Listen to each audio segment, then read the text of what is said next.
மாத்திரமல்ல, பழைய ஏற்பாட்டு பிரதான ஆசாரியர்கள், நல்ல கவனிங்க, இது அடுத்த ஒரு விஷயம். பழைய ஏற்பாட்டு பிரதான ஆசாரியர்கள் வருஷா வருஷம் ஒரு பலியை கொண்டு போய் ஆசரிப்பு கூடாரத்திலே அவர்கள் செலுத்த வேண்டும் என்று சத்தியவேதம் சொல்லுகிறது. வருஷத்துக்கு ஒரு முறையாவதும் ஒரு பலியை கொண்டு போய் என்ன செய்யணுங்க? செலுத்திடணும். ஒவ்வொரு குடும்பமும், இஸ்ரவேல் தேசத்தில் இருக்கக்கூடிய ஒவ்வொரு குடும்பமும் ஒரு ஆட்டுக்குட்டியை கொண்டு போய், அல்லது ரொம்ப ஏழையா இருந்தால் ஒரு புறா கொஞ்சம் கொண்டு போய் என்ன செஞ்சிடறாங்க? பலியிட்டணும். இது ஒரு பக்கத்தில். ஆனால் மகா பிரதான ஆசாரியன் என்ன செய்யணும்?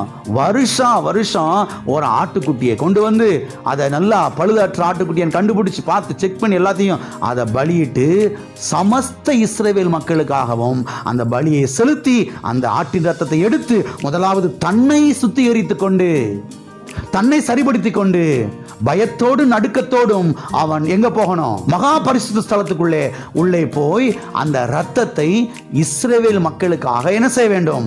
அங்கே செலுத்த வேண்டும்.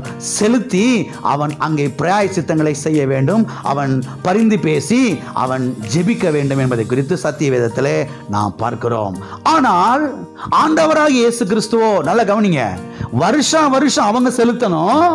ஆனால் ஆண்டவராகிய இயேசு கிறிஸ்துவோ ஒரே தரம் பிரவேசித்து ஒரே பலியை செலுத்தி நமக்காக தேவனுடைய வலது பாரிசத்திலே அவர் உட்கார்ந்து இருக்கிறார் என்று சத்தியவேதம் சொல்லுகிறது. இப்ப இயேசு கிறிஸ்து வருஷ வருஷம் பலி செலுத்திக்கிட்டு இருக்கல. பழைய ஏற்பாட்டு ஆசாரியர்கள் வருஷ வருஷம் பலி செலுத்தினாங்க. ஆனால் புதிய ஏற்பாட்டு ஆசாரியனாகிய மகா பிரதான ஆசாரியராகிய இயேசு கிறிஸ்துவோ வருஷ வருஷம் பலி செலுத்திக்கிட்டே இருக்கல, ஒரே பலியை செலுத்தி அவர் அங்கே பிரவேசித்தார் என்பதை குறித்து நாம் சத்தியவேதத்திலே வாசிக்கிறோம். வாசிப்போம். எபிரேயர் 10ஆம் அதிகாரம் 12வது வசனம். இவரோ பாவங்களுக்காக ஒரே பலியை செலுத்தி என்றென்றைக்கும் தேவனுடைய வலது பாரிசத்தில் உட்கார்ந்து, இவரோ பாவங்களுக்காக ஒரே பலியை செலுத்தி, எத்தனை பலியை செலுத்தி? இவர் வருஷ வருஷம் பலி செலுத்திக்கிட்டு இருக்கல. பழைய ஏற்பாட்டு ஆசாரியர்கள் அவங்க ஆரோன் சந்ததியார்கள் வருஷத்துக்கு ஒரு பலியாவது கொண்டு போய் என்ன செஞ்சிடறாங்க? அங்க செலுத்திடணும். ஆனால் இயேசு கிறிஸ்துவோ இன்றைக்கு வருஷ வருஷம் பலியை செலுத்திக்கிட்டு இருக்கல, ஒரே பலியை செலுத்தி என்ன செஞ்சிட்டாரு? எல்லாவற்றையும் அங்க முடிச்சிட்டாரு. ஆகவே நம்முடைய பாவங்களுக்காக ஆண்டவராய் இயேசு கிறிஸ்து பலியை செலுத்தி விட்டார்.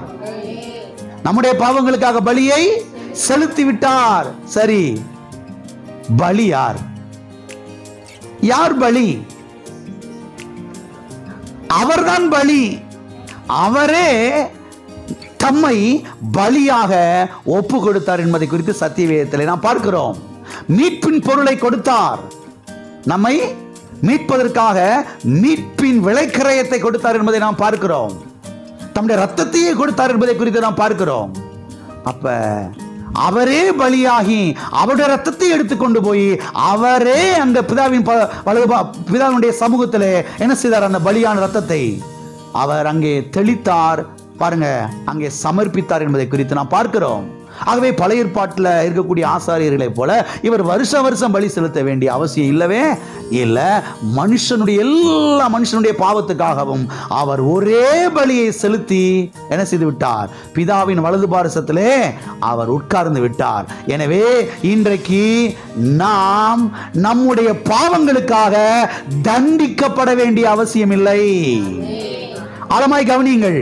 இந்த சத்தியத்தை எடுத்து செல்லுங்கள் வீட்டுக்கு. இந்த சத்தியத்தை எடுத்து செல்லுங்கள். இன்றைக்கு நீங்கள் தண்டிக்கப்பட வேண்டிய அவசியம் இல்லை. ஏன் தண்டிக்கப்பட வேண்டிய அவசியம் இல்லை? நம்முடைய பாவங்களுக்காக இயேசு கிறிஸ்து தண்டிக்கப்பட்டு விட்டார். அந்த பரிசுத்தமான ரத்தத்தை எடுத்து சென்று அங்கே பிதாவின் சமூகத்திலே சமர்ப்பித்து விட்டார். இங்கே நாம் பார்க்கிறோம், ஜனங்களுடைய பாவங்களுக்காக ஒரே பலியை செலுத்தி அவர் பிரவேசித்து அங்கே உட்கார்ந்தார் என்று. ஆகவே இன்றைக்கு நாம் தண்டிக்கப்பட வேண்டிய அவசியம் கிடையாது. ஆகவே ஒருவேளை நீங்க பயத்துல சிலர் உட்கார்ந்து இருக்கலாம், கர்த்தர் ஒருவேளை நம்மளை தண்டிச்சிருவாரோ, கல்யாணத்துக்கு முன்னாடி எவ்வளவு தவறு பண்ணியிருக்கிறோம், எவ்வளவு பாவம் செஞ்சிருக்கிறோம், அன்னைக்கு காலையில், அன்னைக்கு சாயந்தரம், அன்னைக்கு மத்தியானம், அன்னைக்கு நைட்ல, புருஷன் இல்லாதப்ப, மனைவி இல்லாதப்ப, அப்பா அம்மா இல்லாத அப்ப செஞ்சமே, கர்த்தர் ஒருவேளை நம்மளை போட்டு தெளிவாரோ? பயப்பட வேண்டிய அவசியம் இல்லை, நடுங்க வேண்டிய அவசியம் இல்லை. அதுக்காக பாவம் நீங்க அடுத்தடுத்து செஞ்சுக்கிட்டே இருக்குன்னு சொல்லி கர்த்தர் லைசன்ஸும் கொடுக்கல. அன்பினாலே நிறைந்து கர்த்தரை நேசித்து பரிசுத்தமாய் வாழ என்ன செய்ய வேண்டும்? பழக வேண்டும். அதுல அப்படி செல்லணும். கர்த்தர் நம்மளை தண்டிக்க மாட்டார், தண்டிக்க மாட்டார், தண்டிக்க மாட்டார் துணிகரமான நினைச்சக்கூடாது. பாவம் செய்யறதுக்கு இறங்கக்கூடாது. ஆனா ஒன்றை மனதில் வையுங்கள், நம்முடைய பாவங்களுக்காக இயேசு கிறிஸ்து என்ன செய்து விட்டார்? தண்டிக்கப்பட்டு விட்டார். பலியை செலுத்திட்டாரு, பலியை செலுத்திட்டாரு. இன்றைக்கு நாம் மன்னிக்கப்பட்டிருக்கிறோம். ஆமென். எல்லா கரங்களை சொல்லுவோம், கர்த்தர் என்னுடைய பாவங்களுக்காக தண்டிக்கப்பட்டு பலியை செலுத்திட்டாரு. இன்றைக்கு நான் தண்டிக்கப்பட வேண்டிய அவசியம் இல்லை. இன்றைக்கு நான் விடுதலையோடு வாழலாம். நான் மன்னிக்கப்பட்டிருக்கிறேன், நான் மன்னிக்கப்பட்டிருக்கிறேன், நான் மன்னிக்கப்பட்டிருக்கிறேன். அடிக்கடி சொல்லுங்க, அடிக்கடி சொல்லுங்க, நான் மன்னிக்கப்பட்டிருக்கிறேன். கிறிஸ்துவுக்குள் தேவன் என்னை மன்னித்திருக்கிறார். கிறிஸ்துவுக்குள் தேவன் என்னை மன்னித்திருக்கிறார். பிசாசுக்கு இடம் கூடாதிருங்கள், குற்ற உணர்வுக்கு இடம் கூடாதிருங்கள். அந்த கில்ட்டி கான்சியஸ், அந்த குற்ற உணர்வு, அன்னைக்கு செஞ்ச பத்தியா, அன்னைக்கு ஒரு தப்பு, அன்னைக்கு ஒரு பாவம் செஞ்ச பத்தியா, அன்னைக்கு ஒன்று செஞ்ச பத்தியா, அதான் உன் ஜெபத்துக்கு பதில் வரல, அதான் உனக்கு இது நடக்கல. இல்ல இல்ல இல்ல இல்ல, கர்த்தர் என்னை மன்னித்திருக்கிறார், கர்த்தர் என்னை மன்னித்திருக்கிறார். நான் கிறிஸ்துவுக்குள் மன்னிக்கப்பட்டிருக்கிறேன், நான் கிறிஸ்துவுக்குள் மன்னிக்கப்பட்டிருக்கிறேன்.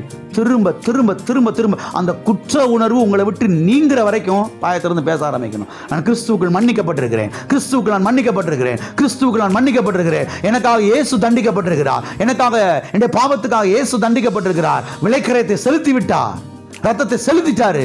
இன்னைக்கு நான் மன்னிக்கப்பட்டிருக்கிறேன். இன்னைக்கு நான் தண்டிக்கப்பட வேண்டிய அவசியம் இல்லை. கர்த்தர் இன்னைக்கு என்னை குறி வச்சு என்னை தண்டிக்க போவது கிடையவே கிடையாது. எல்லாவற்றையும் இயேசுவை செய்து விட்டார். எனக்காக அவர் தண்டித்து விட்டார், எனக்காக இயேசுவை தண்டித்து விட்டார். ஆமென். விடுதலையோடு வாழலாம், சமாதானத்தோடு என்ன செய்யலாம்? வாழலாம். இயேசு கிறிஸ்து நமக்காக மகா பிரதான ஆசாரியராய் இருக்கிறார்.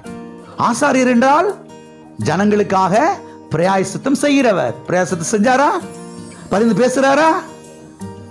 கர்த்தர் நமக்காக என்னெல்லாம் செஞ்சிருக்கிறார் என்பதை கவனியுங்கள். ஆண்டவர் உனக்கு என்ன செஞ்சாரு பாஸ்டர்? என்ன செஞ்சிருக்காரு பார்த்தீங்களா? உங்க பாவத்துக்கு தண்டிக்கப்பட்டிருக்கிறாரு, உங்களுக்காக ரத்தத்தை எடுத்துட்டு போயிருக்கிறாரு பரலோகத்துக்கு. அங்க போய் தெளிச்சிருக்கிறாரு, அங்க உட்கார்ந்துகிட்டு பேசிக்கிட்டு இருக்கிறாரு. நன்மை செய்யும், நன்மை செய்யும், நன்மை செய்யும், சுகமாக்கு, விடுதலையாக்கும், பாதுகாத்துக் கொள்ளும். எவ்வளவு ஒரு வேலை செஞ்சுக்கிட்டு இருக்கிறாரு பாருங்க. இன்னைக்கு ஆண்டவர் எனக்கு என்ன செஞ்சாருன்னா, அறிவு இல்லைன்னு அர்த்தம், மண்டையில மசாலா இல்லைன்னு அர்த்தம், கூறு இல்லைன்னு அர்த்தம், சத்தியத்தை குறித்த வெளிப்பாடு இல்லைன்னு அர்த்தம். கர்த்தர் எவ்வளவு செஞ்சிருக்கிறாரு எண்ணி பாருங்க. தனியா உட்காந்து இதெல்லாம் நோட்ஸ் எடுத்துட்டு போய் குறிச்சு வச்சு அதெல்லாம் அப்படி திரும்ப திரும்ப தியானிக்கணும், திரும்ப திரும்ப தியானிக்கணும். இந்த பிரசங்க செய்தியெல்லாம் திரும்ப திரும்ப போட்டு கேட்கணும். கேட்கும் போது அந்த சத்தியங்கள் உள்ள இறங்க ஆரம்பிக்கும், விடுதலை உண்டாகும், வாழ்வு உண்டாகும். ஆமென்.